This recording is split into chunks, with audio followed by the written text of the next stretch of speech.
자, 오후에 하나님 말씀 보도록 하겠습니다. 오후에 하나님 말씀은 출애굽기 12장 29절부터 42절까지 보도록 하겠습니다. 출애굽기 12장 29절부터 42절까지입니다. 오늘 이제 여기까지만 하고 이 출애굽기 강해는 여기까지만 하도록 하겠습니다. 다음 주부터는 이제 출애굽기를 하지 않고 다른 것을 하도록 하겠습니다. 제가 받들어 읽겠습니다. 한밤중에 주께서 이집트 땅에 있는 모든 첫 태생들을 치셨는데 자기 보좌에 앉은 파라오의 첫 태생부터 지하 감옥에 갇힌 자의 첫 태생까지며 가축의 모든 첫 태생까지더라. 파라오가 밤중에 일어났으니 곧 그와 그의 모든 신하들도 모든 이집트인들이라. 지금 초상이 이제 초상집이 되어버린 거죠. 모든 이집트 집이 초상집이 한밤중에 초상집이 되어버리니까 어떤 일이 일어났겠습니까? 밤중에 일어날 수밖에 없었겠죠. 그의 모든 신하들과 모든 이집트인들이라. 이집트에 큰 울부짖음이 있었으니 이는 사람이 죽지 않은 집이 하나도 없습니다. 파라오가 밤에 모세와 아론을 불러 말하기를 너희와 이스라엘 자손들은 일어나서 내 백성 가운데로부터 떠나 너희가 말한 대로 가서 주를 섬기라. 또한 너희가 말한 대로 너희 양떼와 소떼도 데리고 가고 나를 위해서도 축복하라. 여기 나를 위해서도 축복하라. 참 의미심장한 말씀이죠. 자, 이집트인들이 백성들을 재촉하였으니 그들이 말하기를 우리 모두가 죽은 사람이 되었도다 하며 그 땅에서 그들을 속히 내보내려 하더라. 백성의 반죽이 발효되기 전에 반죽 그릇에 담아 옷으로 싸서 그들의 어깨 위에 매니라. 이스라엘 자손들이 모세의 말대로 이집트인들에게서 은폐물과 금폐물과 의복을 빌렸더니 주께서 이집트인들의 목전에서 백성들에게 은총을 베푸심으로 이집트인들은 그들이 요구하는 대로 그들에게 빌려주더라. 그들이 이집트인들에게서 빼앗더라. 빌려주었다고 했는데 또 빼앗다고 말하고 있죠. 이스라엘 자손들이 라메세스에서 숲곳으로 여행을 하니 아이들 외에 보행하는 남자가 약 60만이며 혼혈의 무리도 그들과 함께 올라갔고 양떼와 소떼와 힘이 많은 가축대들도 올라갔더라. 그들이 이집트에서 가지고 나온 발효되지 않는 반죽으로 누룩 없는 과자를 구웠으니 그들이 이집트에서 쫓겨났기에 지체할 수 없었고 또한 자신들이 먹을 아무런 양식도 준비하지 못했습니다. 이집트에 거주한 이스라엘 자손이 거기 이 기거 기간은 430년이니 430년의 끝, 즉 그날이 되었을 때 주의 모든 군대가 이집트 땅에서 나왔더라. 우리 설교 제목은 출애굽의 마지막 밤 큰 군대가 되어 나오다. 이런 제목으로 이제 말씀을 전하도록 하겠습니다. 어느 민족이나 어느 개인에게나 특별한 날이 있어요. 특별한 날, 또 특별한 밤이 있을 수 있죠.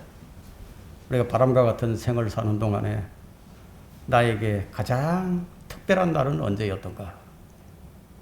나에게 가장 특별한 날. 자, 우리에게는 우리의 구원의 날이 아마 가장 특별한 날일 겁니다. 왜냐하면 이날에 우리는 새 생명을 얻었죠. 이날에 우리는 소망을 가지게 되었고, 이날에 우리는 성령을 소유하게 되었고, 이날에 우리는 신분이 바뀌어서 하나님의 아들들이 되었고, 이날에 하늘이 우리의 본향이 되었어요. 이날에 우리는 그리스도의 군사가 된 거예요. 그래서 이 날이 우리에게 가장 특별한 날이죠. 이런 모든 일들은 영적으로 이루어진 일이에요. 영적으로. 그래서 우리에게 또 한 날이 남아 있습니다. 또 한 날이. 이제 곧 주님이 오시면은 우리는 실제로 문자적으로 우리 몸이 하늘에 속한 분의 형상을 입게 됩니다. 실제로 우리는 이 몸으로, 변화된 몸으로 하늘의 처소로 올라가게 될 날이 온다는 거예요. 이 날은 우리가 이 세상에서 탈출하는 마지막 날이 될 겁니다. 지금은 우리가 영적으로는 그리스도의 군사들이지만 다시 올 때, 주님의 재림과 함께 우리가 이 세상에 다시 오게 될 때는 우리는 실제로 주의 군대가 되어서 이 땅에 내려올 겁니다. 이 모든 것들은 우리에게 약속이 되어 있습니다. 이와 같이 이스라엘에게도 특별한 날이 있었으니 바로 출애굽의 마지막 날밤이었습니다. 역사는 밤에 이루어진다는 말이 있죠. 이 말이 가장 실감나게 하는 장면이 바로 이 출애굽의 날일 겁니다. 출애굽의 밤. 유구한 역사와 함께 한 이스라엘은요, 민족적 위기에서 탈출한 이런 날들이 많이 있긴 있었지만 단연코 출애굽 마지막 밤이 그 중에서 잊을래야 잊을 수 없는 그런 밤이었을 겁니다. 하나님께서 모세에게 처음 주신 말씀이 바로 이 밤에 관한 말씀인데 22절과 23절을 잠깐 볼까요? 출애굽 4장, 출애굽기 4장 22절과 23절. 네, 처음부터 하신 말씀이에요. 이 말씀이 4장 22절, 23절. 새로 말씀하신 것이 아니고 너는 파라오에게 말하기를 주가 이같이 말하노라. 이스라엘은 내 아들들이요 내 첫 태생이니라. 내가 네게 말하노니 내 아들을 가게 해서 그로 나를 섬기게 하라. 만일 네가 그를 보내기를 거절하면 보라 내가 네 아들 네 첫 태생을 죽이리라 하라 하시니라. 이 말을 이 모세에게 처음부터 하라고 하신 말씀인데 모세가 안 했던 거죠. 차마 이 말을 모세의 면전에서 모세가 말을 할 수가 없었어요. 그래서 모세는 이제 출애굽기 11장 5절에 와서야 이 명령을 파라오에게 말하게 되는데 이제 이 말을 하니까 모세는 파라오는 이 말을 아주 우습게 여겨버렸어요.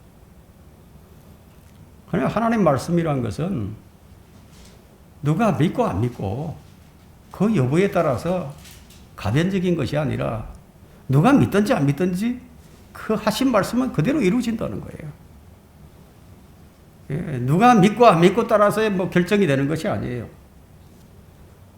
하나님의 말씀은 문자적으로 한치의 오차도 없이 그대로 이루어집니다. 그러나 하나님의 말씀을 명령을 받고 하나님의 말씀을 받은 사람이라면 이런 경고를 결코 늦추어서는 안 되는 것이죠. 근데 모세는 이것을 늦추어 버린 거예요.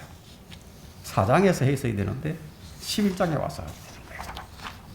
자, 오늘 우리는 이 하나님의 엄중한 말씀이 어떻게 이루어지는지를 이 본문을 통해서 살펴볼 것인데요. 우리가 알 것은 사람들은 모두 파라오와 같다는 거예요. 파라오. 아무리 당하고 또 당하고 또 당해도 그 왜 그런지 그 원인을 알지 못해요. 여러분, 오랫동안 이 기근이 있어서 이제 가뭄이 계속 된다면요.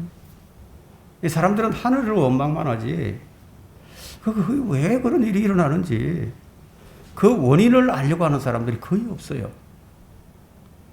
태풍이 몰아치고, 막 지진이 일어나고, 해일이 일어나서 온 지면을 다 썰어버려도 원망만 하지, 그것이 왜 왔는지, 그것이 누구로부터 온 것인지 알지 못한다는 거예요. 요즘 또 가축 또 전염병까지 이제 유행하고 있죠. 이 가축 전염병으로 수천만 마리의 가축이 죽어나가도, 사람이 전염병으로 수천만 명이 죽어나가도 그저 단순한 그냥 전염병인 줄 아는 거예요. 그것이 하나님의 심판인 줄을 감지하지 못합니다. 이것을 알게 해주는 것이 유일하게 성경책뿐이에요. 기근과 전염병과 전쟁은 이 지상에서의 하나님의 심판입니다. 파라오는 이 전형적인 이 세상 신의 모형으로 제시되고 있고, 또한 이 파라오는 우리의 완고한 육신의 모습을 그대로 보여줍니다. 그래서 도저히 어떤 방법으로도 깨닫지 못하고 어떤 방법으로든지 해심하지도 못하는 이 완고한 육신, 우리의 완고한 육신, 하나님과 원수된 이 우리의 육신, 곧바로 죽을 첫 태생입니다. 이것이 우리 자신이 돼요. 이것은 반드시 처리되어야만 하는 하나님의 원수예요. 내 주님께서 이 죽을 우리 육신을 대신해서 처리해 주신 거예요. 성경이 이것을 우리에게 알려주십니다.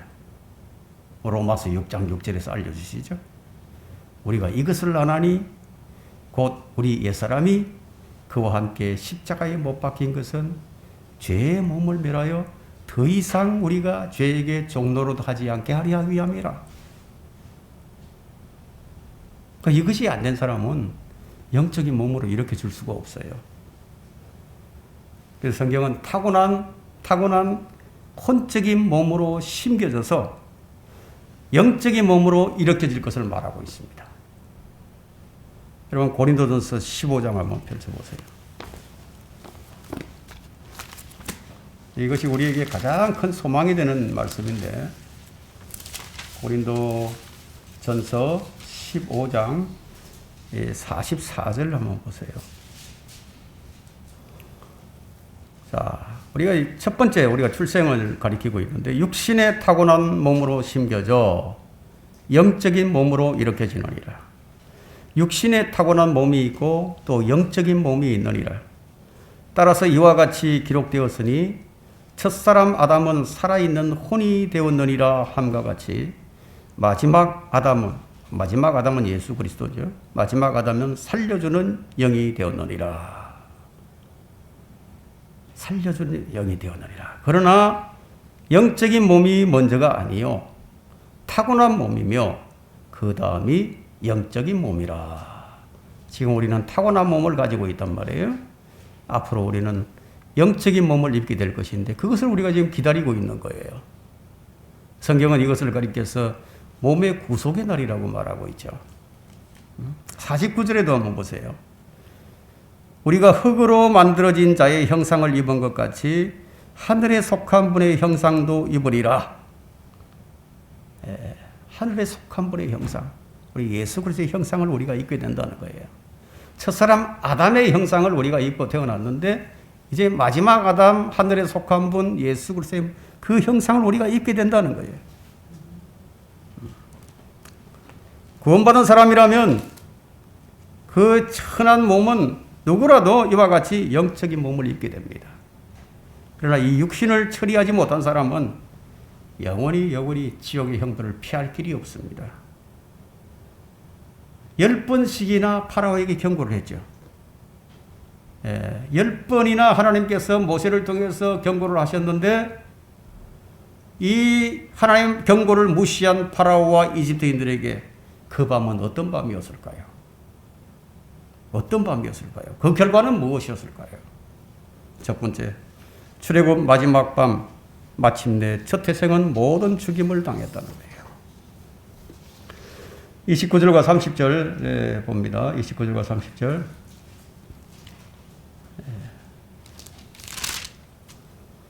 한밤중에 주께서 이집트 땅에 있는 모든 첫 태생들을 치셨는데 자기 보좌에 앉은 파라오의 첫 태생부터 감옥에 갇힌 첫 태생까지며 가축의 모든 첫 태생까지더라. 파라오가 밤중에 일어났으니 곧 그와 그의 모든 신하들과 모든 이집트인들이더라. 이집트에 큰 울부짖음이 있었으니 이는 사람이 죽지 않은 집이 하나도 없습니다. 자, 오늘날의 세상은 하나님 파라오와 같이 하나님 경고를 듣지 않습니다. 주님은 이 복음을 듣지 않는 자들을 향해서 내가 너희에게 말하노니 아니라 너희도 회개하지 아니하면 모두 이와 같이 멸망하리라. 사람들은 이 말을 들어도 전혀 근거 없는 말이라고 여기죠. 하나님의 무서운 경고가 마치 벽에다 대고 외치는 것처럼 아무런 반향도 일으키지 못하는 그 같지만은 반드시 일이 일어난다는 거예요. 하나님의 입에서 나온 말씀은 헛되이 돌아오지도 않고 사라지는 법도 없어요. 왕궁에서부터 지하 감옥에까지 그 재앙은 미치지 않는 곳이 없었습니다. 하나님의 심판은 피할 길이 없습니다. 우리는 여기서 하나님의 심판은 남녀노소, 빈부귀천, 왕이나 죄수나 아주 동일한 취급을 받는 것을 알 수 있죠. 여러분, 하나의 죄를 지어도 죄인이고 10가지 죄를 지어도 죄인이에요. 죄인은 죄인이에요, 그냥. 좀 선하게 살았다고 해서 좀 악하게 산 사람하고 차이가 없어요. 형벌 받는 것은 마찬가지예요. 우리 예수 그리스도가 아니었다면 우리가 아무리 선하게 살아도 형벌을 피할 길이 없어요. 그분의 은혜를 한번 생각해 보시라는 거예요. 우리는 이런 설교를 통해서 매번 주님의 은혜를 생각해야 됩니다. 가장 좋은 설교는 어떤 설교냐? 예수 그리스도를 가장 잘 나타내는 거예요. 그분을 더 깊이 생각하게 만들고 더욱 그분을 더 가까이 하게 만들고 그분을 위해서 살게 만들고 그분의 영광을 위해서 살게 만드는 이것이 가장 좋은 설교예요.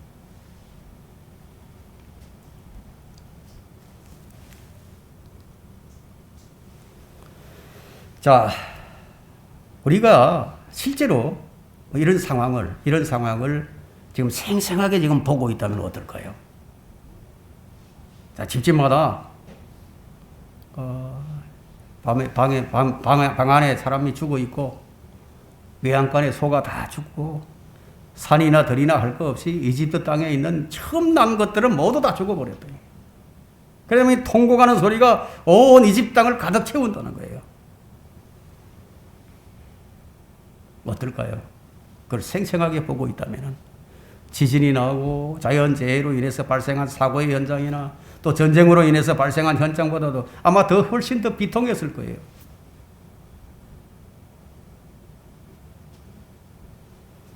근데 얼마든지 피할 수도 있었는데.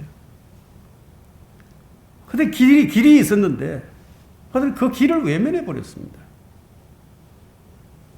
얼마든지 피할 길을 주셨는데, 그 외면한 결과는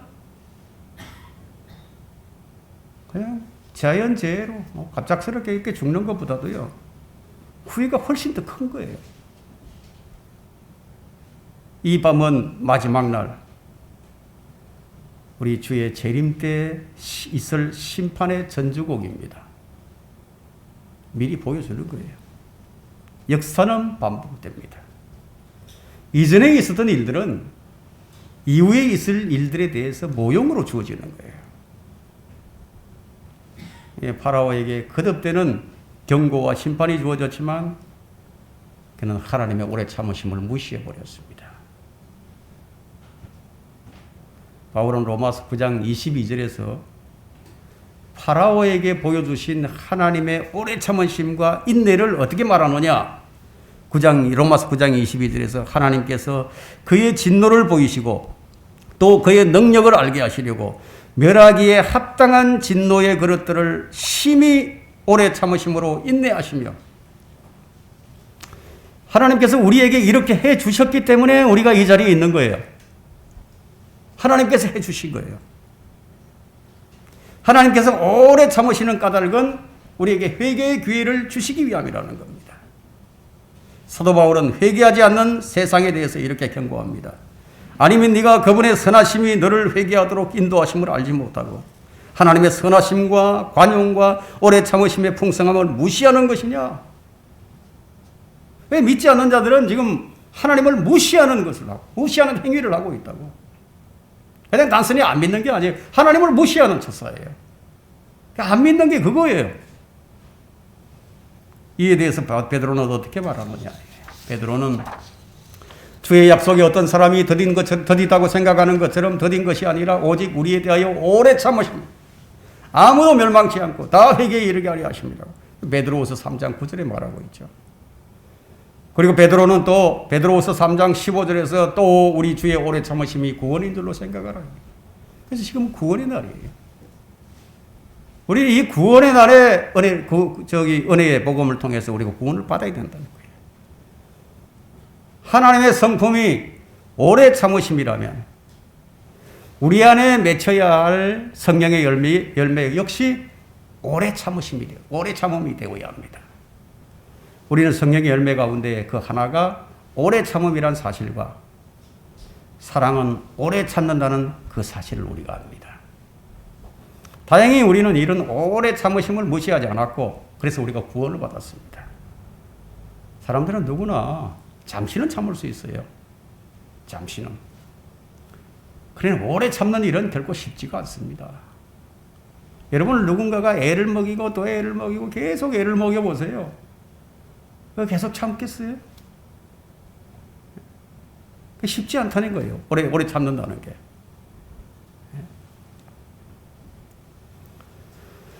특히 이제 무시당하게 될 때는요. 그 분노가 폭발하죠. 그래서 참지 못하고 그냥 문제를 일으켜버립니다. 그리고 난 다음에 한참 지나면 후회를 하죠. 아이고, 내가 왜 그랬던가. 내가 그러지 말았어야 될 텐데. 그게 참 마음대로 안 되는 것이 이 분노 조절이에요. 분노 조절이 잘 안 돼요. 그래서 분노 조절이 안 되니까 이제 주먹이 나가게 폭력을 행사하게 되고, 이 분노 조절이 안 되니까 그냥 살인까지 하는 거예요. 참지 못하기 때문에 분노를 일으킵니다. 그 성령의 열매가 우리 안에 맺히지 않는다면 우리는 결코 오래 참을 수가 없을 겁니다. 사도 바울은 자신이 구원받은 이유를 하나님의 오래 참으심에서 찾았습니다. 하나님께서 바울에게 얼마나 오래 참아주셨는가. 바울은 그것을 한 거예요. 우리 이런 말씀을 들을 때 하나님께서 나에 대해서 얼마나 오래 참아주시는가. 우리는 그분의 은혜에 감사하지 않을 수가 없습니다. 디모데전서 1장 16절에는 그러나 내가 자비를 입은 것은 이 때문이니 곧 먼저 내 안에서 예수 그리스도께서 온전한 오래 참으심을 보여주셔서 후에 그를 믿고 영생을 얻는 자들에게 본이 되게 하려 하심이니라. 우리도 이 점에 있어서는 마찬가지입니다. 바울은 성도들이 구해야 할 최상의 은사가 사랑이라고 말을 했죠. 사랑의 특징 가운데 첫 번째가 나오는 것이 오래 참음이에요. 사랑은 오래 참고 친절하며, 사랑은 시기하지 아니하고, 사랑은 자랑하지 아니하며, 교만하지 아니하고, 첫 번째 나오는 오래 참고. 사랑은 오래 참는 것. 기다림이란 하나님의 사랑의 독특한 특징입니다. 여러분, 집 나간 탕자를 한번 보세요. 집을 나간 탕자, 아들이 집을 나갔어요. 그 아버지는 오래 참고 기다리시는 그 모습을 우리가 이 누가복음을 통해서 볼 수 있죠. 바울을 향한 하나님의 오래 참으심이 없었다면 바울이 존재할 수가 없었습니다. 우리는 무엇을 배워야 하는가? 욥의 인내를 배워야 하고 열매를 기다리는 농부와 같이 기다림을 배워야 된다.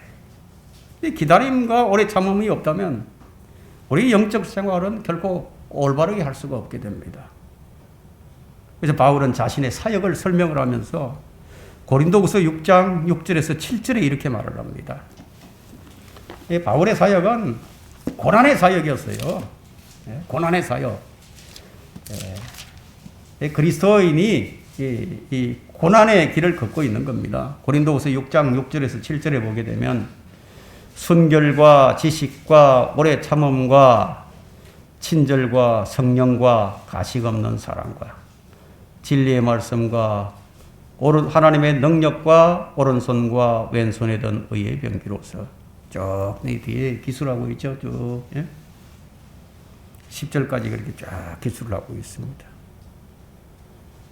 오래 참음이 없다면 믿음의 진전이 있을 수가 없게 됩니다. 바울은 젊은 디모데에게 사역의 핵심이 모든 오래 참음에 있다고 가르쳤습니다. 참 귀중한 말씀이에요. 사역을 하다 보면 반대하는 자들도 있거든요. 그러니까 반대편에 서는 자들도 있다고. 그런 자들에게도 오래 참음을 가지고 온유함으로 바로잡아 줘야 된다고. 또 우리가 말씀을 전할 때도요. 너는 말씀을 전파하라. 때를 얻든지 못 얻든지 항상 대비하라. 모든 오래 참음과 교리로 견책하고 책망하고 권고하라.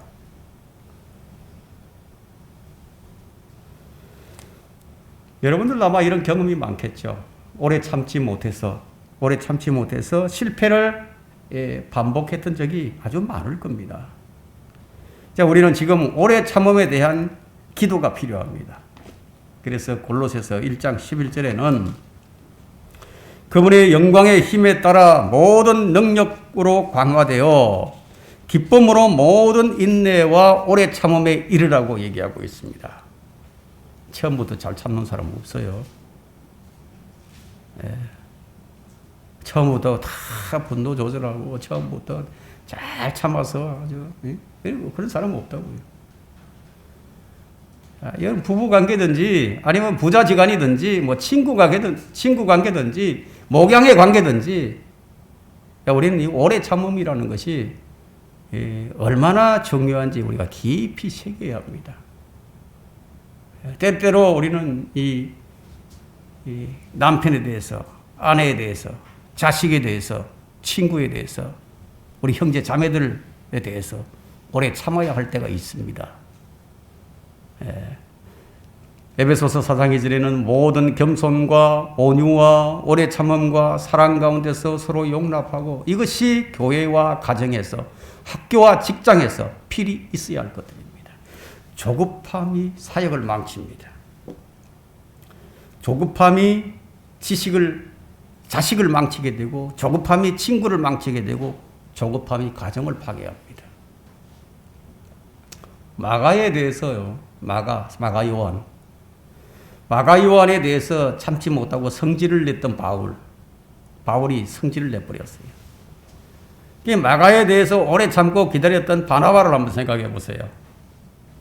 이 바나바는 기다림의 사람이었습니다. 그 결과 마가는 마가복음을 쓸 수 있는 마가복음을 쓸 수 있는 자가 되었죠. 자, 바울은 말년에 로마의 감옥에서 마가를 일컬어서 마가를 내게로 데리고 오라. 그는 내 사역에 필요한 사람이니라.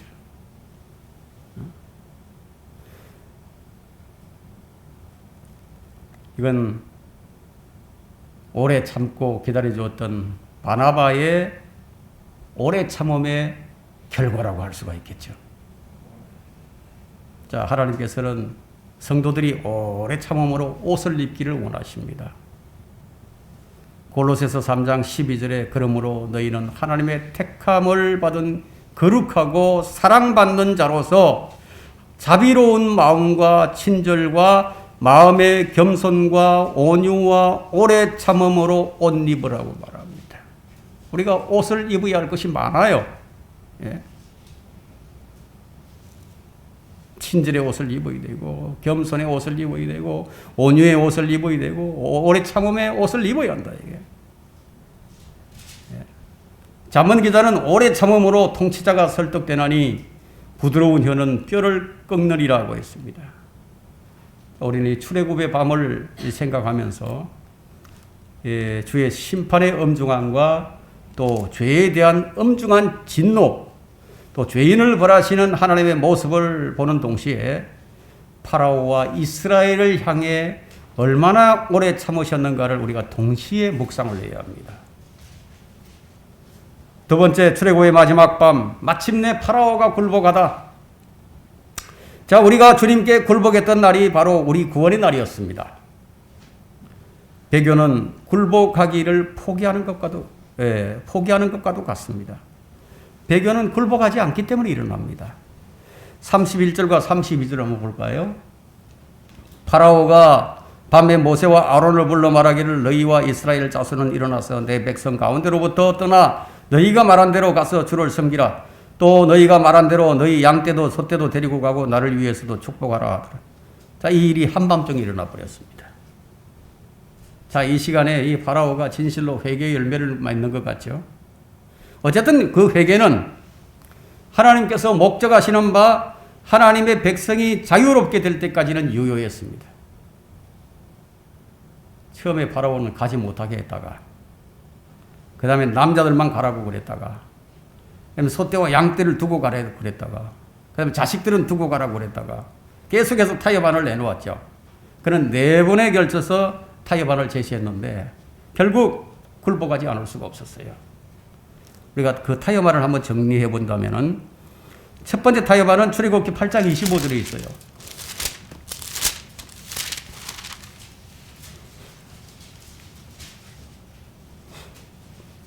그러나 파라오가 모세와 아론을 불러 말하기를 너희는 가서 이 땅에서 너희 하나님께 희생제를 드리라. 파라오의 이 첫 번째 타협안, 이 첫 번째 타협안은 그래 너희가 너희 하나님을 가서 섬겨. 섬기되 네 좋을 대로 섬겨라. 이런 말이에요. 너 좋을 대로 섬겨라. 네가 원하는 대로 섬겨라. 하나님 원하는 대로 섬기지 말고 네가 원하는 대로 섬겨라. 그래서 세상과 함께하고 세상과 친구하고 세상을 사랑하고 세상 방식대로 하나님을 섬기라는 그 제안이 주어졌습니다. 이것이 첫 번째 제안이에요.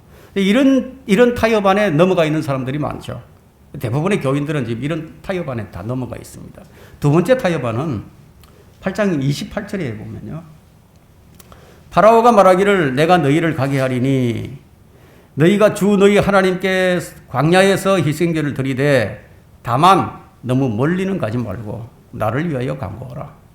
자, 이 두 번째 타협안은 그래도 뭐 기어코 너희들이 가려고 한다면은 너희들이 기어코 너희들이 기어코 하나님을 믿으려고 한다면은 그냥 멀리 떠나지는 말고 나를 위해서도 좀 간구를 해라. 이 세상을 위해서도 간구를 좀 해라. 이 말은 뭐 교회는 좀 다니더라도 이전에 하던 짓 그거 다 끊지 말고 좀 적당히 믿어라. 그 세상도 잘 되고 너도 잘 돼야 되지 않겠느냐. 이런 이제 두 번째 타협이죠. 세 번째 타협은 출애굽기 10장입니다. 10장 10절과 11절인데 파라오가 그들에게 말하기를 내가 너희를 가게 하고 너희 어린 것들을 가게 하는 것처럼 주께서 그렇게 너희와 함께 계시게 하라. 조심하라. 이는 악이 너희 앞에 있음이라. 그렇게는 안 되나니 이제 너희 남자들만 가서 주를 섬기되 그것이 너희가 바라던 것이니라 하더라. 그러자 그들이 파라오의 면전에서 쫓겨나더라. 너희들만 가라는 얘기죠. 말하자면 너희만 믿으면 되지. 왜 다른 사람들을 끌어들이느냐고. 자식들은 좀 강요하지 말고 너희들끼리만 믿으라고. 다른 사람들에게까지 영향을 끼치면서까지 믿지 말라는 거예요. 네 번째 타협안은 출애굽기 10장 24절에 있습니다. 파라오가 모세를 불러 말하기를 너희가 가서 주를 섬기되 너희 양떼와 소떼는 남겨두고 너희 어린 것들은 너희와 함께 모두 가라. 사람은 다 가도 괜찮다는 거예요. 사람은 다 가라 이거예요. 자, 이것은 이제 롯의 아내를 연상하게 만들죠. 재산은 좀 남겨두고 가라. 몸은 떠나도 마음은 여기 좀 남겨두고 가라. 하지만 하나님께서는 이 마지막 재앙을 통해서 이 파라오의 이런 제안과 타협안이 얼마나 가정한 것인지 심판을 통해서 보여주신 거예요. 하나님은 믿는 자든 안 믿는 자든지 완전한 굴복과 순종을 원하고 계십니다. 불신자들은 심판을 통해서 강제적인 굴복을 하게 될 겁니다. 믿지 않는다고 굴복하지 않는 게 아니에요. 때가 되면 그들은 다 굴복을 해야 합니다. 33절을 본문은 다시 돌아왔어요. 33절 12장 33절에 이집트인들이 백성들을 재촉하였으니 그들이 말하기를 우리 모두가 죽은 사람이 되었도다 하며 그 땅에서 그들을 속히 내버리려 하더라. 하나님께서 이집트인들의 첫 태생만 죽였는데 이집트인들 자신들을 모두가 다 죽은 자처럼 고백을 합니다. 무엇을 의미하느냐? 이제야 된맛을 본 거죠. 그래서 이집트인들은 이제 하나님을 두려워하게 됩니다. 이때 상황을 이 시편 기자는 시편 105편 38절에서 이렇게 얘기합니다. 그들이 떠날 때에 이집트가 기뻐하였으니 이는 그들을 두려워함이 자기들 위에 떨어졌습니다. 더 남겨두었다가는 뭐 아주 뭐 처다들 뿐만 아니라 모든 것이 다 죽을 것 같거든요. 예? 빨리 나가달라고. 430년의 종살이가 종결되는 순간이에요. 이스라엘은 교회의 모형으로서 세상의 걸림돌이에요. 세상의 걸림돌이에요. 이스라엘은 결코 세상에서 좋은 칭찬을 받고 인정받을 수가 없어요. 그냥 걸림돌이에요. 이집트의 사망의 향기를 풍겼습니다. 이집트인들은 이 사망의 향기를 빨리 내보내지 않으면 안 되게 된 거예요. 이것이 바로 세상이 그리스도인들을 싫어하는 이유 중에 한 가지입니다. 34절부터 36절을 봅니다. 자, 백성이 반죽이 발효되기 전에 반죽 그릇에 담아 옷으로 싸서 그들의 어깨 위에 매니라. 이스라엘 자손들이 모세의 말대로 이집트인들에게서 은폐물과 금폐물과 의복을 빌렸더니 주께서 이집트인들의 목전에서 백성들에게 은총을 베푸심으로 이집트인들은 그들이 요구하는 대로 그들에게 빌려주더라. 그들이 이집트인들에게서 빼앗더라. 공포에 질린 이집트인들. 그냥 이스라엘 백성이 그냥 조용히 나가주는 것만으로도 감사한 일이죠.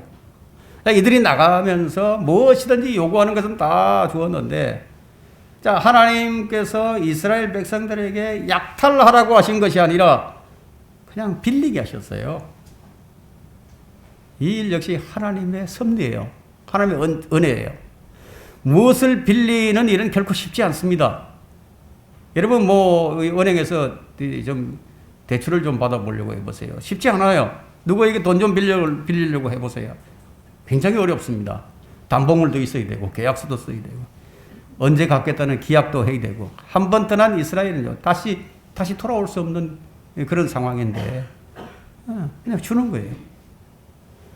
왜냐하면 이집트인들이 다시는 보고 싶지 않는 이 대상이에요, 이스라엘이 이제. 그래서 금과 은, 의복 그냥 다 주는 것이나 다름은 없었습니다. 그냥 하나님께서 그들의 마음을 움직이지 아니하셨더라면 그들은 히브리인들을 죽이려고 달라들었겠죠. 우리는 누군가를 중보할 때 그들의 마음을 움직여 주시길 기도해야 됩니다. 하나님께서는 사람의 마음을 움직이십니다. 그들이 이집트인들에게서 빼앗았더라는 이 말은 무슨 뜻이냐면, 하나님께서 승리하신 전쟁에서 이제 그 백성들이 전리품을 취했다는 그런 뜻이 있습니다. 일반적으로 한 나라에 자연재해나 전염병 등의 대재앙이 닥치게 된다면 그 나라에 있는 소수민족들 있죠. 이 소수민족들은 엄청난 박해와 죽임을 당하기 마련입니다. 유럽에 흑사병이 있었을 때 마녀사냥을 했죠. 유대인들을 다 죽였어요. 일본의 관동 대지진이 발생했을 때 그때 이 조선인들이 약 7,000명이 죽었어요. 마녀사냥을 한 거죠. 이런 현상은 역사적으로 매우 흔한 일입니다. 그러나 이집트의 10번째 재앙은 이스라엘에 대한 불평이나 원망이 아니라 두려움으로 바뀌어버렸기 때문에 그들이 두려운 거예요. 하나님께서 이집트인들의 눈앞에 은총을 베푸셨다는 것은 그들을 공포에 떨게 했다는 겁니다. 그래서 그들이 요구하는 대로 다 빌려주는 거예요. 이제 이스라엘은 더 이상 노예가 아니에요. 우리는 여기서 어떤 교훈을 얻어야 합니까? 우리는 죄의 종로로 단 죄의 노예였습니다. 우리는 다 노예로 살았습니다. 이제 우리는 더 이상 죄의 노예가 아니에요. 하나님께서 우리에게 은총을 베푸시다는 것을 한번 기억을 해보세요. 42절에 보면, 이는 그들을 이집트 땅에서 데리고 나오신 주께 중히 지켜야 할 밤이니 이것은 이스라엘의 모든 자손이 그들 대대로 지켜야 할 주의 밤이더라. 모든 그리스도인은 자신이 태어난 날을 알고 있는 거예요. 자기가 새롭게 되는 거예요. 바울은 그날을 결코 잊지 않았습니다. 바울은 기회가 있을 때마다 하나님께서 자신을 구해주신 것을 이야기를 했습니다. 이것이 뭐냐면 첫사랑을 잃지 않는 길이에요. 주님께서 나를 이렇게 구해주셨다. 기회가 있을 때마다 얘기하는 거죠. 이거 첫사랑을 잊지 않는 길입니다. 세 번째, 출애굽의 마지막 밤, 마침내 하나님께서는 약속을 이루셨다. 역사적인 순간이에요. 이스라엘이 군대가 되는 순간입니다. 그 51절을 한번 보세요. 바로 그날에 주께서 이스라엘 자손들을 그들의 군대들대로 이집트 땅에서 데리고 나오셨더라. 이 민족은 무기들로 무장되었다고, 무장이 되었답니다. 그들의 대장은 전사십니다. 전사. 출애굽기 13장 18절에는 무장이 되었다고 말하고 있고, 그들의 대장이 출애굽기 15장 3절에는 전사라고 말하고 있고, 비록 한 번도 싸워본 적도 없고 강력한 훈련도 받은 적도 없지만 이스라엘을 떠나올 때 이들은 전쟁에 필요한 무기들을 갖추고 있었어요. 그렇다고 총칼을 가지고 나왔다는 것은 아닙니다. 이들이 군대들이었습니다. 이들은 하나님의 군대들이었습니다. 이것은 마치 구원받은 그리스도인들이 그리스도로 옷을 입는 것과도 같아요. 우리 구원받으면 그리스도로 옷을 입거든요. 그들은 손에 무기를 들고는 있지는 않았지만 그들은 주의 군대로 불렸습니다. 갓 구원받은 그리스도인은 영적인 말씀으로 무장을 하고 있지는 못하지만 그 그리스도의 군사가 된 거예요. 그리스도인은 출애굽의 밤을 통해서 순례자의 길을 떠나게 된 이스라엘과 같이, 즉 순례자로서의 길을 떠나게 됩니다. 우리 믿음의 여정은 순례의 길이에요. 이제 광야와 같은 순례가 시작이 되었습니다. 하나님의 군대가 되어서 새 출발을 하게 된 거예요. 이 군대로 자신들의 조상들이 타국인이요 순례자가 되어야 됐던 그 땅을 위해서 싸우고 정복하고 소유하고 굳게 붙잡아 지켜야만 하는 그런 미션이 주어졌습니다. 이 밤의 중요성은 의심할 여지가 없습니다. 이것은 이스라엘 모든 자손이 그들 대대로 지켜야 할 주의 밤이라고 말하고 있습니다. 42절에서 주의 밤이라고.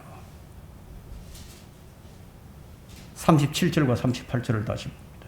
이스라엘 자손들이 라메세스에서 스콧으로 여행을 하니 아이들 외에 보행하는 남자가 약 60만이며 혼혈의 무리도 그들과 함께 올라갔고 양떼와 소떼와 심이 많은 가축떼들도 올라갔더라.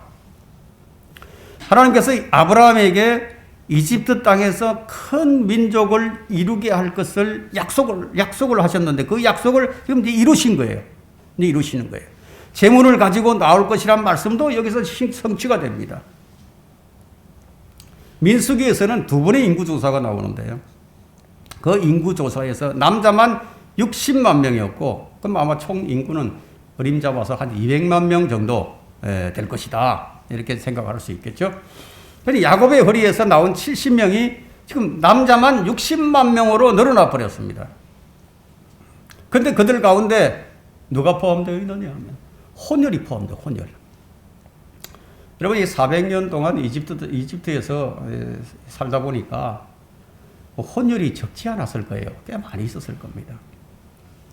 자, 이들은 출애굽의 여정에서 적지 않은 문제를 일으키게 됩니다. 그 문제가 레위기 24장 한번 펼쳐보세요. 레위기 24장 10절에서 11절에 이제 기록하고 있는데요. 24장 10절과 11절에 광야에서 지금 이제 누가 문제를 일으키나 한번 보세요.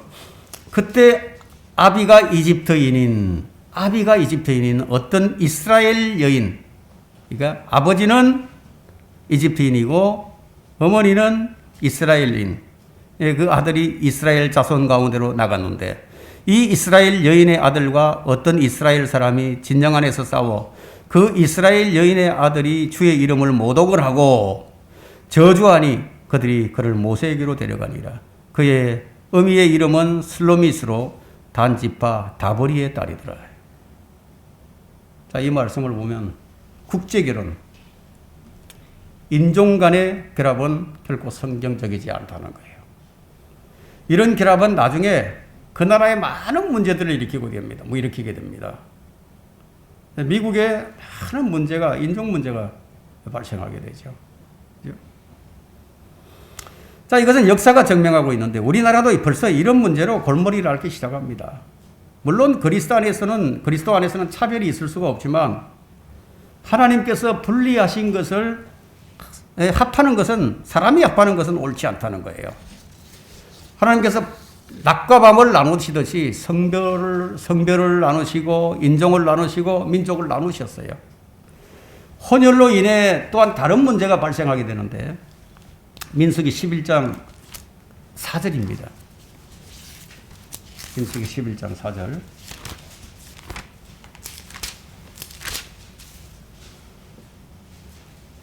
그들 가운데 섞여 사는 무리가 욕심을 품으니 이스라엘 자손이 다시 울며 말하기를 누가 우리에게 고기를 주어 먹게 하리요.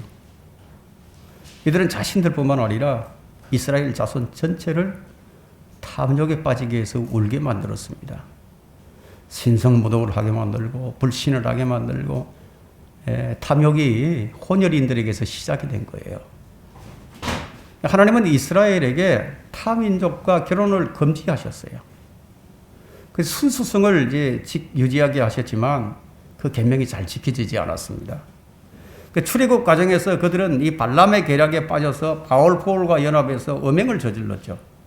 시편 106편 35절에 보면 오히려 이방 가운데 섞여 그들의 행위들을 배웠다 이렇게 말을 합니다. 이스라엘은 약속의 땅에 들어가서도 계속해서 이 혼혈은 반복됩니다. 그 결과 이스라엘은 우상 숭배로 인해서 다른 민족들에게 종으로 팔려 나가버립니다. 솔로몬은 이방 여인을 취함으로써 왕국을 망하게 하는 장본인이 되어버렸어요.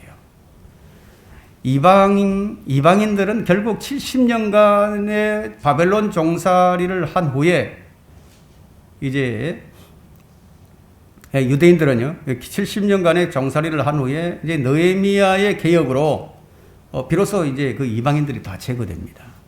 그 느헤미야 13장 3절에 볼 것 같으면 그들이 그 율법을 듣자 혼혈의 모든 무리를 이스라엘로부터 분리하였더라. 우리가 알 것은 혼혈이라는 것은 적그리스도의 정책이라는 거예요. 우리가 이것을 알자고 제가 이제 설명을 하는 겁니다. 이제 여러분은 왜 믿지 않는 자와 멍에를 같이 매지 말라고 말씀하셨는지 아마 이해가 될 겁니다. 믿지 않는 자들과 멍에를 같이 매지 말라. 의와 불의와 어찌 관계를 맺으며 빛과 어둠이 어찌 사귀겠느냐. 근데 오늘날의 그리스도인의 결혼관이 깨져버렸죠. 이런 식으로 하나님 말씀이 무시되는 거예요. 여러분, 하나님 말씀 무시되는 건 아주 사소한 데서 그냥 무시되고 있습니다. 뭐 불신자면 어떠냐? 교회 다니면 되지. 교회 다니면 되지. 아무것도 가진 것 없는 그런 형제보다 믿음은 없지만 그래도 돈도 있고 장래성이 있는 사람이 더 낫지 않겠느냐. 천만의 만만의 말씀이에요. 성경은 이스라엘을 통해서 배우라고 말씀하십니다. 그래서 믿지 않는 자와 결혼을 하게 될 때 먼저 무엇을 확인을 하죠? 복음을 전해서 구원받기 먼저 하죠. 그 다음에 결혼을 시키는 것이죠. 그게 중요하니까. 능력이신 하나님 말씀 대신에 눈에 보이는 능력을 추구한다면 그 대가가 어떠하겠느냐는 겁니다. 인생은 잠깐 보이다 사라지는 안개와 같은데 잘 살면 얼마나 더 잘 살겠어요. 예? 장래성이 있으면 얼마나 더 장래성이 있겠습니까? 신실한 그리스도인보다 더 많은 보화를 가진 자가 누구 있겠어요? 말씀을 믿는 성도들보다 더 큰 능력을 지닌 자가 어디 있겠느냐는 거예요. 영적 생명을 지닌 그리스도인보다 더 밝고 보장된 장래를 지닌 사람이 어디 있을 수 있겠느냐는 겁니다. 분리 대신에 섞인 것을 택하겠다는 것은 반역과 불신의 말이 공공연하게 인정받고 용납되는 것이라면은 하나님의 말씀을 멸시하고 무시해도 된다는 것인데 그것은 이미 불신과 배교의 늪에 깊이 빠진 상태예요. 마귀의 올무에 걸렸다는 증거 외에는 뭐 아무것도 아니에요. 여러분, 에스라가 어떤 자세를 취했는지 한번 보세요. 성도들은 모두 이런 자세를 가져야 하는데요. 에스라 9장 1절에서부터 3절에 제가 찾지 마시고 제가 읽겠습니다. 이런 일이 이루어지자 고관들이 내게 와서 말하기를 이스라엘 백성과 제사장들과 레위인들이 그 땅의 백성들로부터 구별되지 아니하고 가나안인들, 히딘들, 프리스인들, 여부스인들, 암몬인들, 모압인들, 이집트인들과 아모리인들의 가정함을 따라 행하니 이들이 그들의 딸을 취하여 그들의 아들들의 아내로 삼았으므로 거룩한 씨가 그 땅들의 백성을 자기들과 섞었으니 실로 고관들과 관원들의 옷이 이 죄의 어뜸이 되었도다 하더라.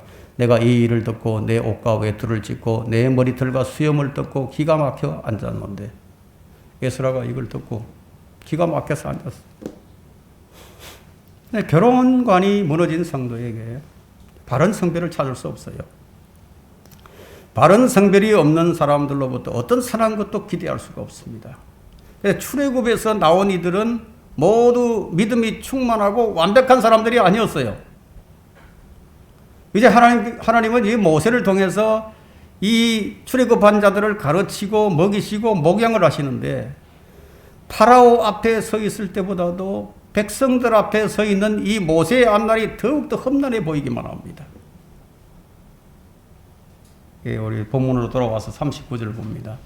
그들이 이집트에서 가지고 나온 발효되지 않은 반죽으로 누룩 없는 과자를 구웠으니 그들이 이집트에서 쫓겨났기에 지체할 수 없었고 또한 그들이 먹을 아무런 양식도 준비하지 못했습니다. 급히 나와야 되는데 여러분이 급히 나오는데 무슨 양식을 다른 양식을 준비할 그런 시간이 어디 있겠어요?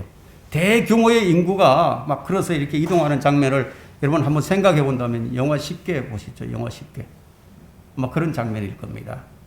이제 그들은 자신들을 구원해내신 그 하나님을 경배하고 하나님의 인도함을 받아서 약속의 땅으로 들어가야 합니다. 근데 아무런 양식도 준비하지 못했습니다. 여기서 무엇을 예고하죠? 아무런 양식도 준비하지 못했다. 이 말은 앞으로 그들에게 닥칠 시험이 무엇인지 암시를 해주죠. 자, 우리는 어리석은 부자와 같이 평생 먹을 것을 준비해 둔 뒤에 신앙생활 하는 것이 아닙니다. 아무것도 없는 상태에서 우리가 믿음의 길을 출발을 해야 돼요. 하나님께서는 이들에게 광야의 여정에서 먹을 양식과 물을 준비하도록 말씀하지 않으신 거예요. 단 한마디도 그 말씀 하시지 않으셨어요. 남을 때 그냥 금과 은과 의복을 빌렸지만 양식을 빌리지는 않았다 이거예요. 우리 주님 역시 제자들에게 말씀하시기를 그러므로 내가 너희에게 말하노니 너희 목숨을 위하여 무엇을 먹을까 또 너희 몸을 위하여 무엇을 입을까 염려하지 말라. 너희는 무엇을 먹을까 입을까 마실까 구하지도 말고 마음에 의심하지도 말라고 그렇게 말씀하셨어요. 주님은 이 두 가지를 말씀하셨는데 염려하지 말라. 그리고 의심하지 말라. 우리는 구원받은 후에 지체하지 않고 믿음의 길을 출발을 했습니다. 우리 여행을 다 준비한 후에 출발하지 않아요. 특히 주님께서 부르셨을 때는요.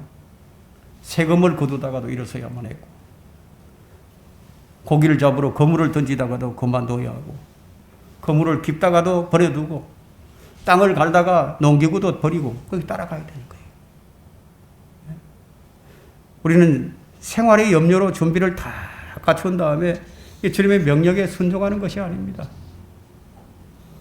결론적으로 이 출애굽의 의미는 하나님께서 이 자녀들의 먹을 것과 입을 것을 책임져 주신다는 겁니다. 저는 여러분의 생활이 염려로 헤매지 않기를 바랍니다. 우리가 사는 세상은 물질이 지배하는 세상에 살다 보니까 교회도 어느새 이제 물질의 영향력하게 다 들어가 버렸어요. 뭐 돈이 있어야 선교도 하고 돈이 있어야 교회 운영도 된다고 그렇게 생각을 하는 거예요. 실제로 돈이 없어서 아니면 모자라서 말씀의 사역에 고통을 겪는 분들이 적지 않아 많이 있습니다. 그러나 그것은 표면적인 현상이지 본질적인 문제가 아니에요. 어느 정도 먹고 살만해야 헌금도 하고 주일에 교회도 나오는 거 아닌가 그렇게 생각하지만 사실은 그 반대여야 한다는 거예요. 그 예배를 드리고 기도 모임을 하고 성경 공부를 하는 것은 어떤 생업적인 활동보다 우선적이어야 한다. 이게 더 중요하다는 겁니다. 바로 이것을 우리에게 가르치시는 거예요. 하나님께서는 내가 믿음으로 선정할 때 적자가 날 것 같은 나의 생업을 다 채워주시는 거예요. 다만 그런 믿음이 없어서 문제죠. 그런 결단을 실행에 옮기지 못한 사람들만이 그럴 리가 없다고 염려를 하는 거죠. 의심을 하는 거죠. 우리는 주님을 믿고 구원받았다면 나머지 모든 삶의 영역에서도 우리가 주님을 믿어야 하는 것이 마땅하지 않겠어요? 그렇지 않다면은 그 무엇인가 하면 그리스도의 그 강권하심을 우리가 따르지 않고 있다는 증거입니다. 주님 우리를 강권하시거든요. 강력하게 권고를 하십니다. 하나님은 다시 말씀하십니다. 염려하지 말라. 의심하지 말라. 출애굽의 마지막 밤은 죽음과 구원, 주의 심판과 오래 참으심, 양식을 준비하지 못한 상태에서 순례의 길을 출발한 이스라엘을 통해 여러 가지 교훈을 우리에게 줍니다. 이 교훈들을 여러분 마음에 깊이 새기시고 묵상하시고 영의 양식으로 이 삼으시기를 바랍니다.